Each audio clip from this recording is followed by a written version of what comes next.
हजरत हंजला का मामला कौन नहीं जानता। शादी हुई, बीवी घर में आई, पहली रात है, शबे जुफाफ भी मना ली और ऐलान हो जाता है कि आखिरी आवाज है, आखिरी निदा है। इस आवाज के बाद अब कोई भी आदमी अपने घर में नहीं बैठ सकता है, अपने घर में नहीं रुक सकता है। हजरत हंजला ने फौरन अपना घोड़ा खोला और जिहाद के लिए निकल गए। उनकी बीवी पीछे से कहती है, मैं तुम्हें जिहाद में जाने से नहीं रोक रही हूं, लेकिन आए हंजला, अभी तो तुमने मुझसे हम बिस्तरी की है, अभी तो शबे जुफाफ बनाई है, गुस्ल तो कर लो, गुस्ल तो करते जाओ, गुस्ल तो करते जाओ। कहने लगा, बीवी गुस्ल करने का मौका कहाँ है?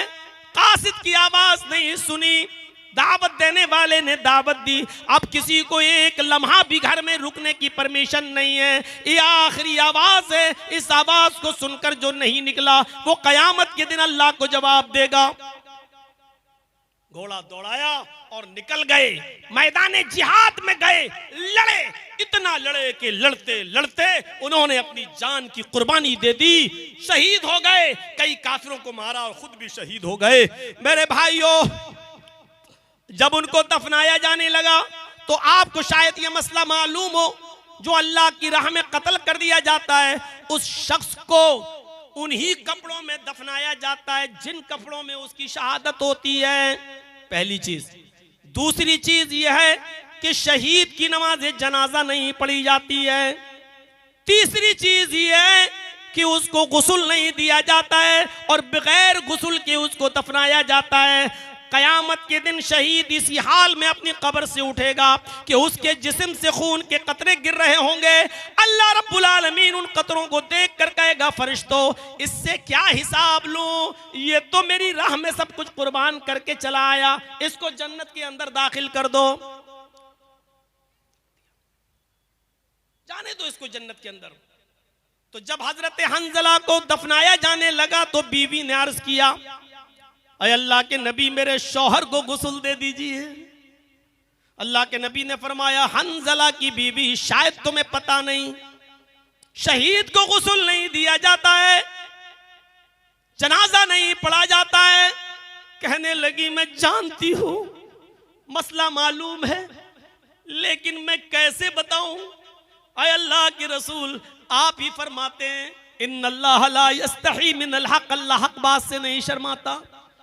कल ही मेरा निकाह हुआ, मेरी शादी हुई, मेरा शौहर मुझे घर लाया, पहली रात ही मेरे साथ शबे जुफाफ बनाई, जिहाद का ऐलान सुना, रात ही में निकल गया, इतना लड़ा कि लड़ते लड़ते शहीद भी हो गया। अय अल्लाह के नबी, शबे जुफाफ बनाने के बाद मेरे शौहर गुस्ल नहीं कर सके और बगैर गुस्ल के निकल गए, इसलिए मैं उस गुस्ल की बात कर रही हूं कि मेरे शौहर को वो गुस्ल दे दो, मेरे शौहर को वो गुस्ल दे दीजिए जो बीवी से मिलने के बाद दिया जाता है। मेरे शौहर बगैर गुस्ल किए हुए निकल गए और शहीद हो गए।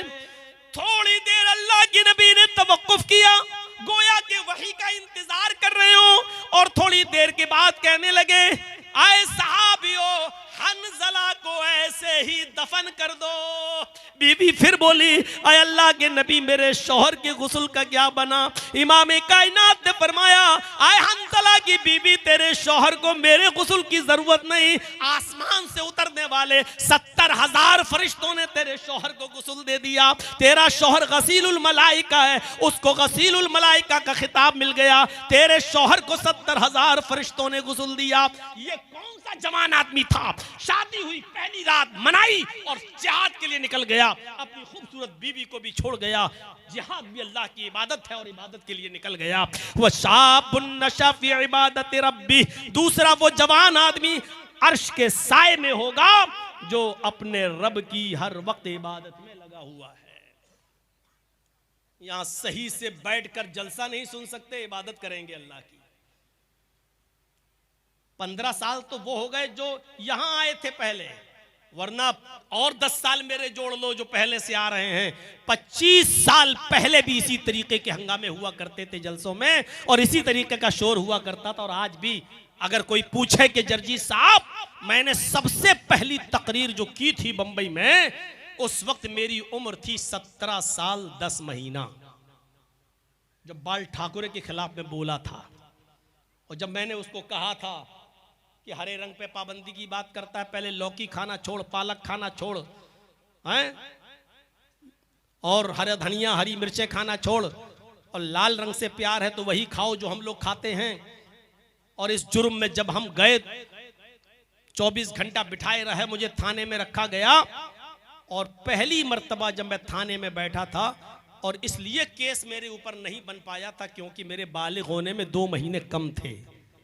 17 साल 10 महीने थे, 18 साल का होता तो भी चला गया होता अंदर। उस वक्त से मैं बोल रहा हूं, और आज अपनी उम्र के 46-47 के आसपास में पहुंच गया हूं। अंदाजा लगाइएगा कि 18 साल से लेकर अब तक कितने साल का अरसा गुजर चुका है। इस अरसे के बारे में कोई पूछे कि जर्जी साहब उस दौर से अब तक तक़रीर कर रहे हो, आप जलसों में कितना फर्क देख रहे हो, जलसों में कितनी तमीज और कितना सलीका और कितनी तहजीब देख रहे हो, जलसों में कितना फर्क पड़ा है और जलसों में क्या सुधार आया है, आप कितने नंबर देना चाहते हो? तो जर्जीस देगा 100 में 0। इतने साल पहले जिस तरह की बदतमीजी आप करते थे वो आज भी करते हो। उससे पहले जो बदअक्ली थी वो आज भी है, उससे पहले जो बदतमीजी थी वो आज भी है, उससे पहले जलसों का जो अदम एहतराम आपके दिलों में था वो आज भी है, इससे पहले जलसों की जो नौयत आपके जहनों में थी वो आज भी है। कोई तब्दीली नहीं आई है, कद थोड़ा सा बड़ा हो गया है। फर्क सिर्फ इतना है कि पहले जवान थे, अब 4 बच्चों के बाप बन गए हो, बस इससे ज्यादा कोई फर्क नहीं आया है। हमारे समाज में, हमारी सोसाइटी में, हमारे इलाके में और हमारी बस्तियों में बुरा लगे तो लगता रहे, मत बुलाइएगा, कोई फर्क नहीं पड़ता। फर्क कुछ। और इस इजलास को जो महफूज अंसारी ने अपने दम पर, अपने बलबूते पर किया है, अल्लाह रब्बुल आलमीन इस इजलास के अंदर जो भी खर्चा उन्होंने किया है, अल्लाह रब्बुल आलमीन उस पर उनको पूरा पूरा अजर अज़ीम अता फरमा, उनके रिज़्क़ में बरकत अता फरमा। और आय अल्लाह, जिस मकसद से ये प्रोग्राम रखा गया है, इस प्रोग्राम को उस मकसद की कामयाबी का ज़ामिन बना।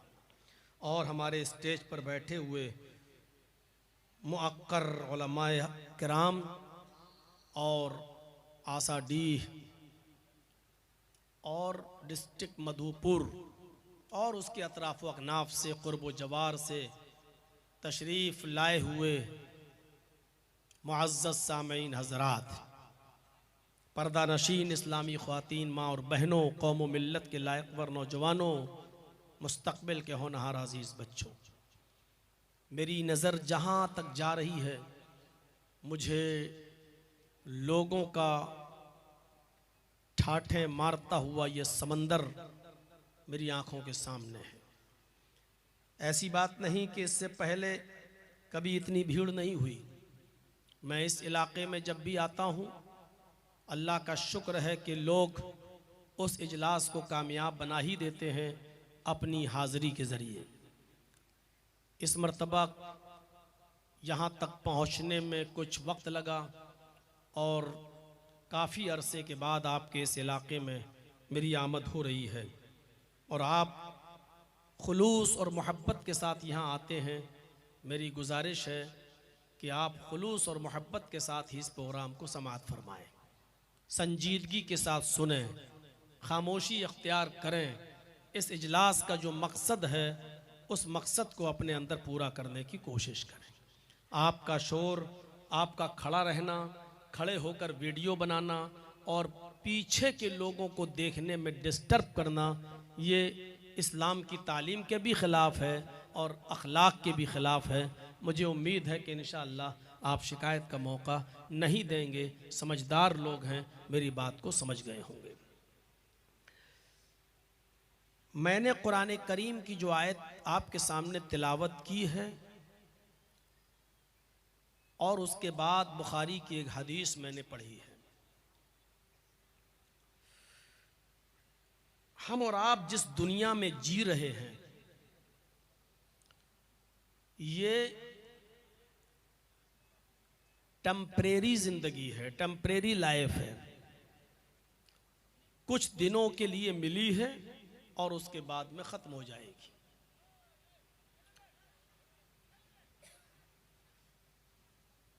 बारह 2012 में यहां आया था, आज 2025 चल रही, यानी तकरीबन 14 साल 15 साल।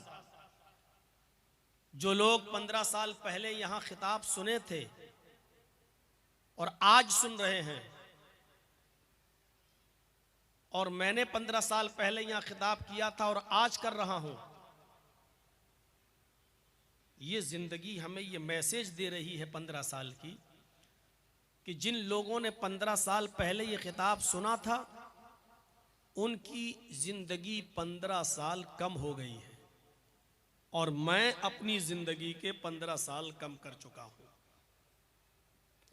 मैं इसको दूसरे अल्फाज में यूं कह सकता हूं कि 15 साल जो लोग पहले सुने थे ये प्रोग्राम, वो अपनी कब्र के उतना करीब जा चुके हैं, और मैं भी 15 साल अपनी कब्र के करीब जा चुका हूं। ये खुला हुआ मैसेज है, इसमें कोई शक नहीं। जितनी भी जिंदगी हम अल्लाह तबारक व तआला के पास से लेकर आए हैं, हम उसमें इतना कम कर चुके हैं। ये हमारे लिए खुशी की बात नहीं है, बल्कि अफसोस की बात है कि हम उतने अपनी कब्र के करीब हो चुके हैं।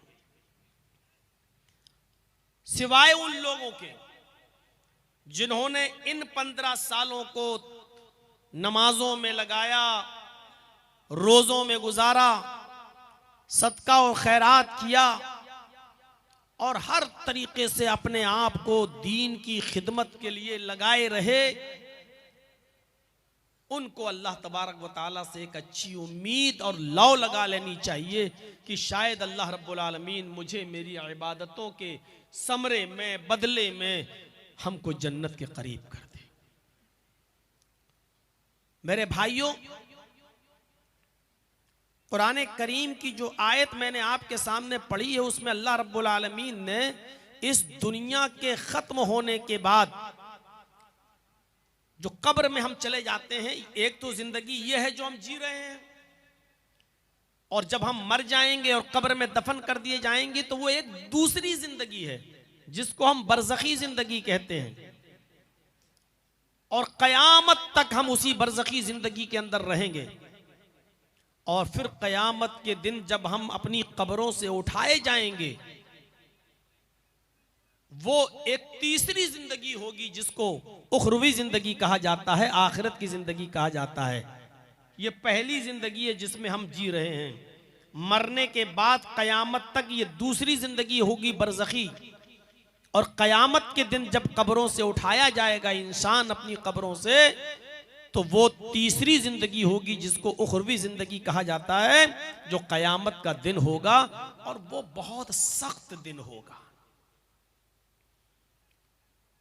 मैं अभी जन्नत और जहन्नम की बात नहीं कर रहा हूं, मैं उस कयामत के दिन की बात कर रहा हूं जिसके बारे में हदीस की किताबें कहती हैं कि वो एक दिन ही इतना बड़ा दिन होगा जिसके बारे में नबी अकरम ने फरमाया कि तकरीबन 50,000 साल का वो दिन होगा, और सूरज अपनी जगह पर ठहर जाएगा, और सिर्फ 1 मील की दूरी पर होगा। तकूनु शम्सु यौमल क़यामति कमिक़दार मील, कयामत के दिन ये सूरज सिर्फ 1 मील की दूरी पर होगा। 50,000 साल का दिन। लोग अपने अपने आमाल के मुताबिक बकद्र पसीनों में डूबे हुए होंगे। नबी अकरम सल्लल्लाहु अलैहि वसल्लम ने फरमाया, कोई टखने के बराबर पसीने में डूबा होगा, कोई पिंडली के बराबर, कोई घुटने के बराबर, कोई रान के बराबर, कोई कमर के बराबर, कोई कांधों के बराबर पसीने में डूबा हुआ होगा। और जिसके आमाल बहुत ही ज्यादा खराब होंगे तो वो उसी में डुबकियां मार रहा होगा, उसी में गोते लगा रहा होगा, उसी में डूब रहा होगा। ये कयामत का दिन होगा, 50,000 साल का दिन होगा, सूरज 1 मील के फासले पर होगा। आज मेरा खिताब कयामत और कयामत की हौलनाकियों से नहीं है। कयामत के दिन का तो एक नक्शा खींचकर मैं आपको लाना चाहता हूं, खींचकर इस तरफ कि कयामत के दिन 50,000 साल के उस दिन से हम कैसे निपटेंगे। जन्नत और जहन्नम का फैसला तो बाद में होगा, हिसाब और किताब के बाद। पहले तो वो दिन ही इतना सख्त होगा कि बहुत से लोग सूरज की तपिश और जासूस तपिश को बर्दाश्त ही नहीं कर पाएंगे, पसीने में गोता लगा रहे होंगे और गर्क हो रहे होंगे, डूब रहे होंगे, तो चीख पड़ेंगे क्या अल्लाह, हमसे तो मैदान महशर के तकलीफ बर्दाश्त ही नहीं हो रही है, हम इसी तकलीफ को नहीं सह पा रहे हैं। इससे तो बेहतर है कि तू हमको जहन्नम के अंदर डाल दे, इससे तो अच्छा है कि तू हमको जहन्नम के अंदर फेंक दे। मेरे भाइयों, अंदाजा लगाइए कि उस दिन जो कयामत का दिन होगा और 50,000 साल का एक दिन होगा, उस दिन हम सुकून कैसे पाएंगे, उस दिन हमारा इत्मीनान का दिन कैसे गुजरेगा, हमें इस चीज की फिक्र होनी चाहिए। अभी जन्नत का फैसला नहीं होगा, जहन्नम का फैसला नहीं होगा, और मौका भी इतना खतरनाक होगा कयामत के दिन कि एक दिन हजरत आयशा सिद्दीका ने पूछा, अल्लाह के नबी सल्लल्लाहु अलैहि वसल्लम रो रही थी, अल्लाह के नबी ने पूछा, आयशा तुम्हें किस चीज ने रुलाया? फरमाया, अल्लाह के नबी सल्लल्लाहु अलैहि वसल्लम अचानक जहन्नम का तसव्वुर करके मेरे आंखों में आंसू आ गए, मैं रोने लगी। अय अल्लाह के नबी, कयामत का दिन होगा, बड़ा सख्त दिन होगा, मैदान महशर का दिन होगा, बड़ा सख्त दिन होगा। क्या उस वक्त लोग अपने रिश्तेदारों को पहचानेंगे? क्या उस दिन लोग अपने रिश्तेदारों को पहचानेंगे? शौहर अपनी बीवी को पहचानेगा, बाप अपने बेटे को पहचानेगा भी या नहीं पहचानेगा? तो नबी अकरम सल्लल्लाहु अलैहि वसल्लम ने उस मौके पर जवाब दिया, आयशा इंदल मीजान, जब तराजू रखी जाएगी और नेकियां और बुराइयां तौली जा रही होंगी, उस वक्त कोई किसी को नहीं पहचानेगा। बाप अपने बेटे को नहीं पहचानेगा, शौहर अपनी बीवी को नहीं पहचानेगा, माँ अपनी बेटी को नहीं पहचानेगी, भाई अपने बहन को नहीं पहचानेगा। हर इंसान को ये फिक्र होगी कि इस तराजू में जो हमारी नेकियां और बुराइयां तौली जा रही हैं, हमारी नेकियों का पलड़ा भारी होता है या नहीं, हमारी बुराइयों का पलड़ा उठता है या नहीं, हमारी नेकियां बुराइयों से ज्यादा होती हैं या नहीं। जिस वक्त नेकियां और बुराइयां तौली जाएंगी, कोई किसी का ख्याल न करेगा, किसी को किसी की परवाह नहीं होगी, किसी को किसी की परवाह नहीं, शौहर को बीवी की नहीं, बाप को बेटे की नहीं, माँ को बेटी की नहीं, भाई को बहन की नहीं, कोई किसी को याद नहीं करेगा इस मौके पर। फरमाया, आया आयशा, और दूसरा मौका तब आएगा जब कोई किसी को याद नहीं करेगा। पुल सिरात पर गुजरते हुए, पुल सिरात से हर इंसान को गुजारा जाएगा, पुल सिरात से लोग गुजरेंगे, और पुल सिरात जिससे लोग गुजरेंगे उसी के नीचे जहन्नम होगी, उसी के नीचे जहन्नम भड़क रही होगी। गुनाहगार लोग भी पुल सिरात से जाएंगे और फौरन बीच में जाकर उनका हाथ छूटेगा और नीचे जहन्नम के अंदर वो गिर जाएंगे। इस पुल सिरात से जब इंसान को गुजारा जाएगा तो कोई किसी को याद नहीं करेगा। बाप चाहेगा कि इस पुल सिरात से मैं आसानी के साथ गुजर कर उस पार पहुंचकर जन्नत में चला जाऊं, बेटा चाहेगा कि मैं चला जाऊं, भाई चाहेगा कि मैं चला जाऊं, बीवी चाहेगी कि मैं गुजर जाऊं। न शौहर बीवी को उस वक्त याद करेगा, न बाप बेटे को याद करेगा, न भाई बहन को याद करेगा, न माँ बेटी को याद करेगी, कोई किसी को उस वक्त याद नहीं करेगा। मेरे भाइयों, इन मौकों पर कोई किसी को याद नहीं करेगा, हालात ही ऐसे होंगे। इसी से मिलता जुलता एक नक्शा कुरान करीम ने यूं खींचा है, यौम यफिर्रुल मरउ मिन अखीही व उम्मिही व अबीही व साहिबतिही व बनीह। कयामत के दिन इंसान भाग रहा होगा अपने बाप से। यौम यफिर्रुल मरउ मिन अखीही, अपने भाई को देखकर भाग रहा होगा। व उम्मिही, बेटा अपनी मां को देखकर भाग रहा होगा। वह अभी, बेटा अपने बाप को देखकर भाग रहा होगा। वह साहिबती, आदमी अपनी बीवी को देखकर भाग रहा होगा। वह बनी, बाप अपनी औलाद से भाग रहा होगा। यानी हर इंसान को यह होगा कि मैं नजात पा जाऊं और किसी को नजात मिले ना मिले, लेकिन मुझे नजात मिल जाए, मैं चला जाऊं, मैं बख्श दिया जाऊं, मैं जन्नत का मुस्तहिक हो जाऊं। ये हर इंसान को फिक्र होगी उस दिन। और 50,000 साल का एक दिन होगा, सूरज 1 मील के फासले पर होगा। इस दिन ये 7 किस्म के लोग अल्लाह के अर्श के साए में होंगे, और अल्लाह के अर्श के साए के अलावा कोई साया नहीं होगा। जिनको अल्लाह का अर्श का साया मिल गया वो खुश नसीब होंगे। जिनको अल्लाह के अर्श का साया मिल गया, इनका 50,000 का दिन बहुत आसानी के साथ गुजर जाएगा। वो खुश नसीब कौन है? आइए वो 7 किस्म के लोगों का तस्करा आज के मैं खिताब में करूंगा, और वो 7 किस्म के लोग मैं आज आपको बताऊंगा। और हर मुसलमान को इस सोच और फिक्र करने पर मजबूर होना पड़ेगा, और सोचना चाहिए हर मुसलमान को जो यहाँ जमा है, और जहां तक मेरी आवाज जा रही है, और इन चैनलों के जरिए जहां जहां तक ये तकरीर पहुंच जाए, मेरे भाइयों, ये सोचना चाहिए कि ये 7 खूबियां हमारे अंदर पाई जा रही हैं या नहीं पाई जा रही हैं। अगर ये 7 खूबियां हमारे अंदर नहीं पाई जा रही तो जन्नत और जहन्नम तो बहुत दूर की बात, कयामत का दिन ही हमारे लिए बहुत दर्दनाक और सख्त दिन होगा। हम उस दिन से ही नहीं निपट पाएंगे। ये 7 किस्म के लोग कौन हैं? वअन अबी हुरैरा रज़ियल्लाहु तआला अन्हु अन्ना रसूलल्लाह सल्लल्लाहु अलैहि वसल्लम क़ाल सबअतुन युज़िल्लुहुमुल्लाहु फ़ी ज़िल्लिही यौम ला ज़िल्ला इल्ला ज़िल्लुहु अल इमामुल आदिल।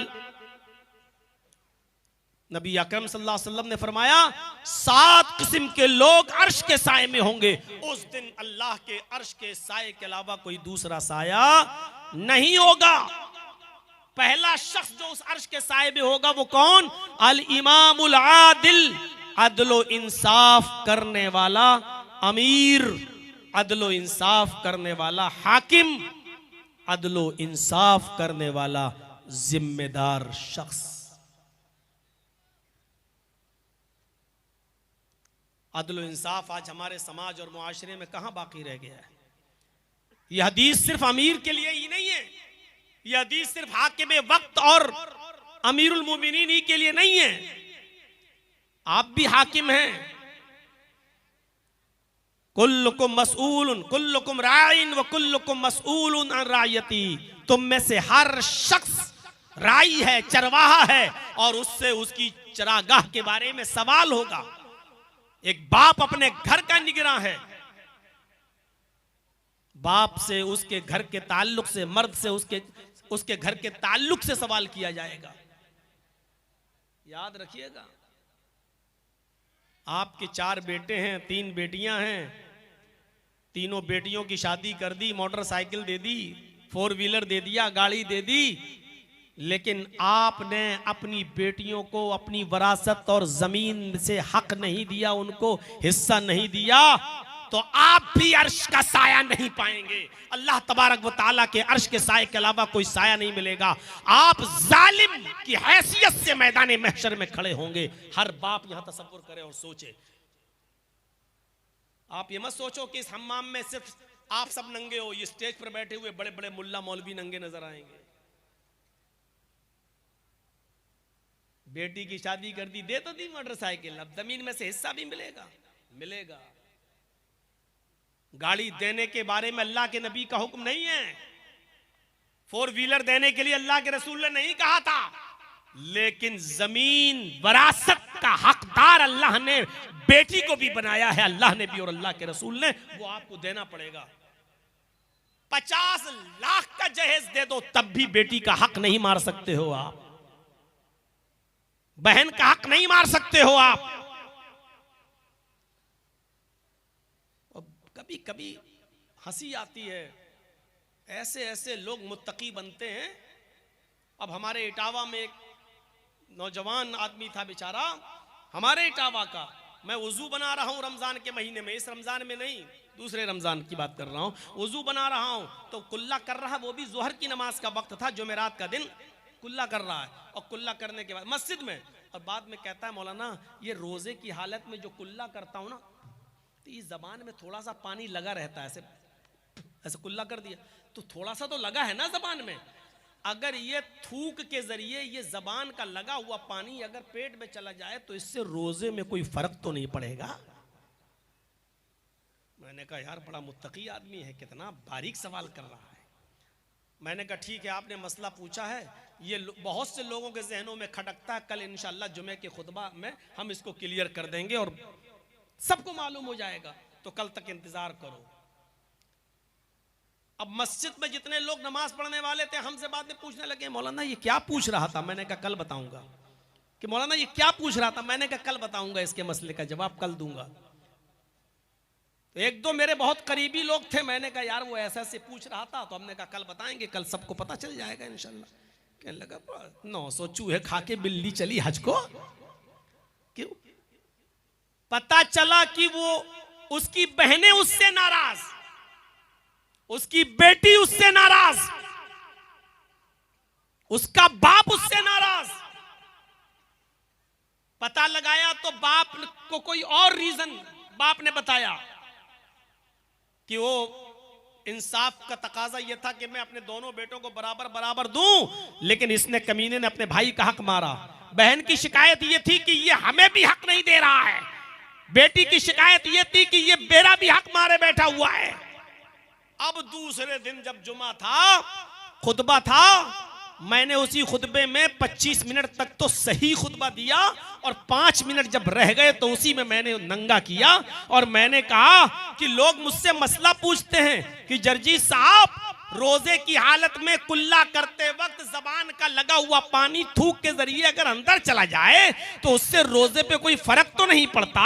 ये मसले वो पूछते हैं कि जिनका बाप उनसे राजी नहीं है, जिसकी माँ राजी नहीं है और जिसकी बहनों का हक मारे खाया हुआ है, जो अपनी बेटी को हक देने का इनकार करता है और नहीं देता है, जिसकी बेटी नाराज, बहनें नाराज, जिन सबके हक मार चुका, और वो सवाल कर रहा है कि मौलाना साहब हलक के जरिए पानी अंदर चला जाए तो कोई रोजे में नुकसान तो नहीं है। ये ऐसा ही समझो कि कोई शख्स ये कहे कि हराम की हालत में मच्छर मारना कैसा है और वो खुद बेचारा 15-15, 20-20 मर्डर किया हुआ, और वो सवाल करे कि रोजे की हालत में मच्छर मारना कैसा है। ये बिल्कुल वैसा ही सवाल है, हक मार के खा गया। सब नंगे नजर आएंगे। शादियां तो बड़े शौक से कर देते हो, 15 साल का अरसा हो गया, मुझे बताइए कितनी चेंजिंग आई 15 साल में? जहेज बंद हुआ, गाड़ियां बंद हुई नहीं, तो आप 15 साल पहले जहां खड़े थे आज भी आप वहीं खड़े हुए हो, जहां 15 साल पहले थे आज भी वहीं आप हैं। और उनसे पूछो कि जो अपनी बेटियों को गाड़ियां दे देते हैं, क्या वो जमीन और जायदाद में अपनी बेटियों को हक देते हैं या नहीं देते? इसमें कोई शक नहीं कि बाप की जिंदगी में किसी भी औलाद का कोई हक नहीं है, वो अपनी बाप की जिंदगी में कुछ नहीं ले सकता है। वरासत बाप के मरने के बाद तकसीम होगी, लेकिन जितनी जितनी होनी चाहिए, बेटे का कितना हक, बेटी का कितना हक, क्या उसको मिलता है? क्या कोई बाप मरने से पहले ये वसीयत करता है कि कुरान और हदीस के मुताबिक मेरे औलाद को कुरान और हदीस के मुताबिक हिस्से दिए जाएं और मेरी बेटियों को भी कुरान और हदीस के मुताबिक, मेरी बहन को भी कुरान हदीस के मुताबिक, मेरी माँ को भी कुरान हदीस के मुताबिक उसका हक दिया जाए? क्या कोई वसीयत करके जाता है? आप अपने घर के जिम्मेदार नहीं हैं। अल इमामुल आदिल, अदल इंसाफ करने वाला शख्स कयामत के दिन सबसे अर्श के साए में होगा। पहली चीज में ही हम नंगे नजर आ रहे हैं। अभी तो 7 चीजें हैं, अभी तो हमें आपको 7 बताना है। पहली चीज में ही हम नंगे नजर आ रहे हैं। सुन लो, जो बाप अपनी औलाद के साथ इंसाफ नहीं करता। हजरत नौमान इब्ने बशीर फरमाते हैं कि मेरे बाप मुझे अल्लाह के रसूल सल्लल्लाहु अलैहि वसल्लम के पास ले गए। मेरे बाप मुझे अल्लाह के नबी सल्लल्लाहु अलैहि वसल्लम के पास ले गए और कहने लगे कि अल्लाह के रसूल ये मेरा बेटा है। नौमान इब्ने बशीर कह रहे हैं, आए अल्लाह के नबी ये मेरा बेटा है। नौमान इब्ने बशीर के बाप कह रहे हैं, आए अल्लाह के नबी ये मेरा बेटा है। मेरे पास एक बाग है, एक नखलिस्तान है, मेरे पास एक बाग है, मेरे पास एक गुलाम है, सॉरी मेरे पास एक गुलाम है। मैं उस गुलाम को मैं जनाब अपने बेटे को देना चाहता हूं। तो फतन, आए अल्लाह के नबी आप गवाह रहिए, मैं आपके सामने इकरार कर रहा हूं कि मेरे पास जो गुलाम है जिसका मैं मालिक हूं वो मैं अपने बेटे को गिफ्ट में दे रहा हूं, तोहफे में दे रहा हूं। अल्लाह के नबी सल्लल्लाहु अलैहि वसल्लम ने जो सवाल किया, बुखारी शरीफ की रिवायत पढ़िए, अल्लाह के नबी सल्लल्लाहु अलैहि वसल्लम ने उससे पूछा, नौमान इब्ने बशीर के बाप से, क्या तुम्हारे और भी बेटे हैं, क्या तुम्हारी और भी औलादें? इन्होंने जवाब दिया, हाँ अय अल्लाह के रसूल मेरे और भी बेटे हैं। आपने फरमाया, क्या तुम सबको एक एक गुलाम दे रहे हो? कहा नहीं अल्लाह के रसूल, मैं सबको नहीं दे रहा हूं, मैं सिर्फ अपने इस बेटे को दे रहा हूं। अल्लाह के नबी फरमाते हैं, तो फिर मैं इस गलत चीज पर गवाह नहीं बनूंगा। तुम अपने इस बेटे को भी गुलाम न दो, देना है तो सबको एक एक दो, और अगर नहीं देना है तो इसको भी मत दो। मुझे गलत चीज पर गवाह मत बनाओ, कयामत के दिन तुम्हें इसका हिसाब किताब देना होगा। अल्लाह के रसूल सल्लल्लाहु अलैहि वसल्लम गलत चीज पर गवाह नहीं बने, और फिर नौमान इब्ने बशीर को भी गुलाम नहीं मिला। बाप ने वो गुलाम अपने पास रखा। नबी अकरम का फरमान, क्या तुम सबको दे रहे हो? कहा नहीं, सबको नहीं, सिर्फ इसी को दे रहा हूं। तो अल्लाह के रसूल ने कहा फिर इससे भी ले लो, या तो दो तो सबको दो, और नहीं देना है तो किसी को मत दो। यही अदल का तकाजा है। तो अर्श के साए में कयामत के दिन सबसे पहला शख्स कौन होगा? अल इमामुल आदिल, अदल और इंसाफ करने वाला। ये तो घर का जिम्मेदार हो गया, हुक्मरां भी, हाकिम वक्त भी। नबी अकरम सल्लल्लाहु अलैहि वसल्लम के जमाने के बाद एक दौर था जब हजरत उमर फारूक खलीफा बन गए। और सुनिए, जबरदस्त वाक़या सुनाने जा रहा हूं। जब अमीरुल मोमिनीन खलीफा बने, उस वक्त कई बार टक्कर हो चुकी थी शाह गस्सान के साथ। गस्सान के बादशाह के साथ कई मर्तबा हजरत उमर फारूक की टक्कर हुई, और शाह गस्सान जिसका नाम जबला इब्ने अहम था, वो हजरत उमर फारूक की नजरों में खटक रहा था, और हजरत उमर फारूक भी उसके दुश्मन बने हुए थे कि कैसे इसको फतह किया जाए। शाह गस्सान का जबरदस्त बादशाह, ईसाई बादशाह, लेकिन इस्लाम की तालीमात से मुतासिर हो जाता है। अपने कासिद को, अपने एक एलची को भेजता है, लेटर लिखकर, खत लिखकर, और उस खत में उसने ये लिखा कि अमीरुल मोमिनीन उमर इब्न खत्ताब, मैं इस्लाम की तालीम से मुतासिर होकर इस्लाम कबूल करना चाहता हूँ, और मैं आपसे मुलाकात करना चाहता हूँ, और आपसे मुलाकात करके मैं इस्लाम कबूल करने पर आमादा हूँ। क्या मुझे इस्लाम की छाया में जगह मिलेगी? क्या मुझे इस्लाम के अंदर शरण मिलेगी? क्या मैं इस्लाम कबूल करने का मौका मुझे मिलेगा? क्या आप मुझे माफ़ करेंगे? ये लेटर लिख कर वो अपने कासिद और अपने दूत के जरिए भेजता है हजरत उमर फारूक के पास। उसको उम्मीद नहीं थी कि हजरत उमर मेरे इतने बड़े दुश्मन और मुझे माफ कर देंगे। उसको उम्मीद नहीं थी कि हजरत उमर मुझे इतनी आसानी के साथ कबूल कर लेंगे। ये कासिद जब जाता है और हजरत उमर फारूक के पास मदीना में पहुंचता है, तो हजरत उमर फारूक को लेटर देता है। हजरत उमर फारूक ने उस खत को पढ़ा, और पढ़ने के बाद उसी खत के पीछे ये लिखकर जवाब दे दिया, आए शाह गस्सान, तुम फौरन चले आओ, तुम्हारी सारी खताएं माफ कर दी जाएंगी, तुम्हारी सारी खताएं दरगुजर कर दी जाएंगी, और इस्लाम की पवित्र छाया में, शीतल छाया में तुम्हें जगह दी जाएगी। तुम्हें तुम्हारे हैसियत और इज्जत के हिसाब से तुम्हें मकाम और मर्तबा भी दिया जाएगा, और हजरत उमर अपनी पुरानी दुश्मनी भी तुमसे भूल जाएंगे। तुम फौरन चले आओ, तुम्हारे लिए मदीने में जगह ही जगह है। शाह गस्सान ने जब वो लेटर पढ़ा, जबला इब्ने अहम ने जब वो लेटर पढ़ा, तो पढ़ने के बाद उसकी आंखों में आंसू आ गए कि हजरत उमर ने मुझे कबूल कर लिया, हजरत उमर ने मुझे इतनी जल्दी, इतनी आसानी से मान लिया। अब जबला इब्ने अहम जो गस्सान का बादशाह था, अपने 500 बॉडीगार्डों को लेकर और 500 घुड़सवारों को लेकर मदीने की तरफ सफर करता है और मदीना पहुंचने वाला होता है। रास्ते में खेमा डालता है, एक आदमी को भेजता है ये इतला देने के लिए कि मैं पहुंच चुका हूं, बताओ कब मदीने में दाखिल हो जाऊं। हजरत उमर फारूक ने कहा तुम जब चाहो तब आ सकते हो, तुम्हें सहरा में और जंगल में रुकने की जरूरत नहीं। जब शाह गस्सान मदीने में दाखिल होता है तो उसके सर पर मुकुट है, ताज है और डायमंड हीरे के 2 मोती जड़े हुए हैं। बहुत ही शानदार शाहाना तरीके से जाता है, मदीने में दाखिल हो रहा है और उधर मदीने में हजरत उमर उसकी इज्जत कर रहे हैं और उमर फारूक और उनकी पूरी फौज इनकी खातिर मदारात में लगी।